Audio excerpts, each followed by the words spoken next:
A warm and cheerful welcome to everyone tuned in. You're listening to Amo Radio, the voice that connects our campus. And as always, we begin by reminding you of our slogan, to hear and to be heard.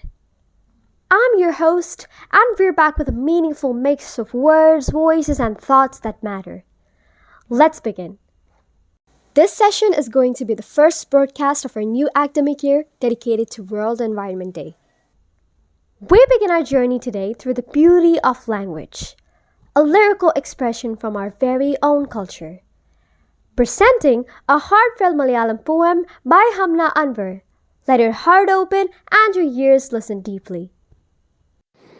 ഭൂമിക്കു പച്ചപ്പുതപ്പേകി നിൽക്കുന്ന സസ്യങ്ങളെ തൊഴുക നിത്യവും നാം.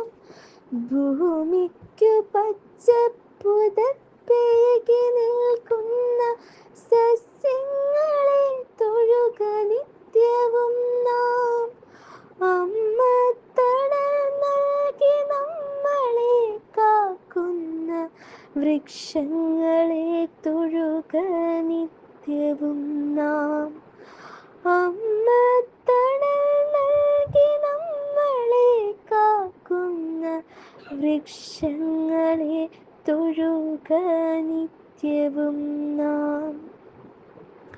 അന്നമായി വായുവായി നമ്മളെ കാക്കുന്ന തരുനിരകളെ തൊട്ടു വന്ദിക്കണം. അന്നമായി വായുവായി നമ്മളെ കാക്കുന്ന തരുനിരകളെ തൊട്ടു വന്ദിക്കണം. കിളികൾക്കു വീടായി കൂടായി മാറുന്ന ഹരിതവൃക്ഷങ്ങളെ സ്നേഹിക്കണം. കിളികൾക്കു വീടായി കൂടായി മാറുന്ന ഹരിതവൃക്ഷങ്ങളെ സ്നേഹിക്കണം. കാറ്റിനു കുളിരേകി മണമേകിടും നാട്ടുവഴികളിൽ തണലിന്നു കുടയേകിടും. കാറ്റിനു കുളിരേകി മണമേകിടും നാട്ടുവഴികളിൽ തണലിന്നു കുടയേകിടും. അരുവിതൻ കുളിരിഞ്ഞു കൂട്ടായി നിന്നിടും അരുമയാം മണ്ണിനെ മുറുകെ പുണർന്നിടും. അരുവിതൻ കുളിരിഞ്ഞു കൂട്ടായി നിന്നിടും അരുമയാം മണ്ണിനെ മുറുകെ പുണർന്നിടും. മകരന്ദമൂട്ടിയെ മധുപങ്ങളെ സ്നേഹഫലമൂട്ടിയെ ജീവജാലങ്ങളെ.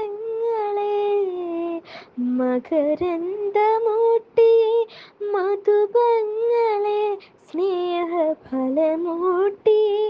ജീവജാലങ്ങളെ.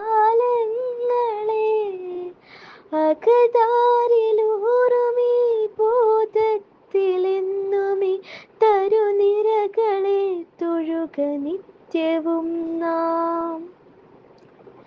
ഭൂമിക്കു പച്ചപ്പുതപ്പേകി നിൽക്കുന്ന സസ്യങ്ങളെ തൊഴുക നിത്യവും നാം.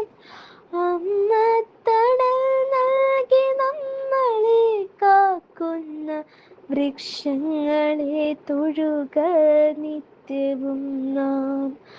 അമ്മ തണൽ നൽകി നമ്മളെ കാക്കുന്ന വൃക്ഷങ്ങളെ തൊഴുക നിത്യവും നാം. Thank you, Hamna, for the graceful and expressive poem. Now, let's turn the page from poetry to purpose, as we bring you a voice that speaks with clarity and strength. Here's Ahmed Yasin sharing his thoughts through a short and stirring speech. Our environment, air, water, land, forest, and wildlife is not just a backdrop to our lives. It is a life. Yet every year we witness rising temperature melting glaciers, shrinking forests, and polluted oceans. These are not distinct problems. They affect us all, our health, our food, our home, and our future. The theme for World Environment Day 2025 is Ending Plastic Pollution. The Environment Day of this year is a reminder that healing the earth starts with us. Through small actions like reducing plastic use, conserving water, planting trees, and spreading awareness. Government must take bold steps. Corporations must adopt sustainable practices. But we, as individuals, also have power. Every choice we make, how we travel, that we buy, how we live, can either harm or help the planet. Let's not wait for the change. Let's be the change. Together, let's pledge to respect and protect the environment, not just today, but every day. Thank you. Thank you, Yasin. Your words made us think and reflect. Next, we're honored to welcome a guest voice on Amal Radio. He's someone who's actively involved in building a cleaner and greener future. He serves as the president of Planet Earth, and today he joins us to share a few important words. Let's listen to Mujib Muhammad Sir. നമസ്കാരം, എൻ്റെ പേര് Mujeeb Muhammad. Planet earth എന്ന NGOയുടെ പ്രസിഡൻ്റാണ്. ഒരു 16 വർഷം മുമ്പ് ഞാനും എൻ്റെ സുഹൃത്തുക്കളായ സൂരജ് അബ്രഹാം റഷീദും ചേർന്ന് തുടങ്ങിയ ഒരു സംരംഭമാണ് പ്ലാനറ്റ് എർത്ത്. ഇന്ന് കേരളത്തിൽ അറിയപ്പെടുന്ന ഒരു NGO സംഘടനയാണ് പ്ലാനറ്റ് എർത്ത്. പ്ലാസ്റ്റിക് അലക്ഷ്യമായി വഴിയോരങ്ങളിലും തോടുകളിലും വലിച്ചെറിയുന്നു. അത് പിന്നീട് ജലാശയങ്ങളിൽ എത്തിച്ചേരുന്നു. അവിടെ നിന്ന് നദികളിലേക്കും നദികളിൽ നിന്ന് സമുദ്രത്തിലേക്കും എത്തുന്നു. ഈ പ്ലാസ്റ്റിക് പിന്നീട് മത്സ്യങ്ങൾ ഭക്ഷിക്കുകയും ആ മത്സ്യങ്ങളെ മനുഷ്യൻ ഭക്ഷിക്കുകയും ചെയ്യുന്നു. മത്സ്യങ്ങൾ ഭക്ഷിക്കുന്ന ഈ മൈക്രോ പ്ലാസ്റ്റിക്കുകൾ പിന്നീട് മനുഷ്യ ശരീരത്തിൽ എത്തിച്ചേരുന്നു. അതുമൂലം മനുഷ്യർക്ക് മാരകമായ ക്യാൻസർ പോലുള്ള അസുഖങ്ങൾ പിടിപെടുന്നു. പ്ലാസ്റ്റിക് കരയിൽ എത്രത്തോളം ഉണ്ടോ അതിൽ 10 മടങ്ങ് കൂടുതലാണ് ഇപ്പോൾ കടലിലുള്ളത്. ഒരു ഉദാഹരണം പറയാം. പ്ലാനറ്റ് എർത്ത് എറണാകുളം ജില്ലയിലെ പ്രധാന ഫിഷിംഗ് ഹാർബറായ മുനമ്പത്ത് 12,500 മത്സ്യത്തൊഴിലാളികളുടെ സഹായത്തോടെ ഒരു മാസം 6,500 കിലോ പ്ലാസ്റ്റിക് എടുത്തു മാറ്റുന്നുണ്ട്. എടുത്തു മാറ്റുന്ന പ്ലാസ്റ്റിക് റീസൈക്ലിംഗ് ചെയ്യുന്നു. റീസൈക്ലിംഗ് ചെയ്യാൻ പറ്റാത്തത് പ്ലാനറ്റ് എർത്തിൻ്റെ ആലുവയിലുള്ള ഹബ്ബിൽ എത്തിച്ചത് അപ്സൈക്ലിംഗ് ചെയ്ത് ആർട്ട് വർക്കുകൾ ആക്കുന്നുണ്ട്. Drive to recover ocean plastic, കടലിൽ നിന്ന് പ്ലാസ്റ്റിക് എടുക്കുന്ന ഈ പദ്ധതിയിൽ ഏകദേശം 6,500 കിലോളം പ്ലാസ്റ്റിക് ഒരു ഹാർബറിൽ തന്നെ എടുത്ത് മാറ്റുന്നുണ്ട്. അപ്പം നമുക്കൊന്ന് ആലോചിച്ച് നോക്കൂ, കേരളത്തിൽ 16 വലിയ ഹാർബറുകളുണ്ട്. അവിടെ ഓരോ ഹാർബറിലും എത്രത്തോളം പ്ലാസ്റ്റിക് നമുക്ക് കളക്ട് ചെയ്യാൻ പറ്റുമെന്നൊന്ന് ആലോചിച്ച് നോക്കുക. ഇത്ര വിശാലമായ കടലിൽ എത്രത്തോളം പ്ലാസ്റ്റിക് ഉണ്ടെന്നതിനുള്ള ഉദാഹരണമാണ് ഞാൻ പറയുന്നത്.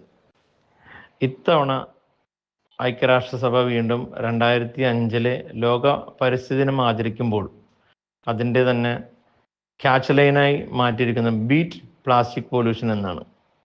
അതിൽ നാം ചെയ്യേണ്ടത് പ്ലാസ്റ്റിക് ഉപയോഗിക്കുമ്പോൾ റെഡ്യൂസ്, റീയൂസ്, റീസൈക്കിൾ എന്നീ കാര്യങ്ങളാണ്. പരമാവധി ഉപയോഗം കുറയ്ക്കുക, വീണ്ടും ഉപയോഗിക്കുക, റീസൈക്ലിംഗ് ചെയ്യുവാൻ കൊടുക്കുക. ഇപ്പോൾ ഗവൺമെൻറ് ഏർപ്പെടുത്തിയിരിക്കുന്ന പ്ലാസ്റ്റിക് കളക്ഷൻ നമ്മുടെ ഓരോരുത്തരും വീടുകളിൽ നടപ്പിലാക്കുന്നുണ്ടോ എന്ന് കൂടി നമ്മൾ ശ്രദ്ധിക്കണം.